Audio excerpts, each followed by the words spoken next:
Sometimes for life, person no dey understand the meaning of patience until time don already pass.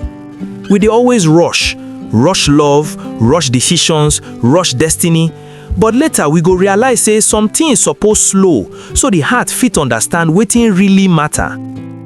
Heaven Must Wait carry that kind quiet reflection.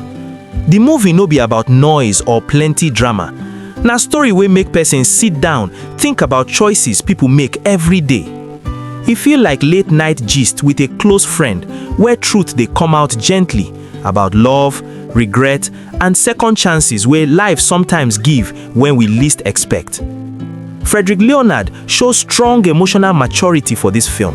Him presence calm but heavy with meaning. The way he hold emotions, especially for silent moments, make the character feel real, like someone wey don see life well and understand say every action get consequence. LOTA CHUKWU no try force emotion. She allow feelings grow naturally.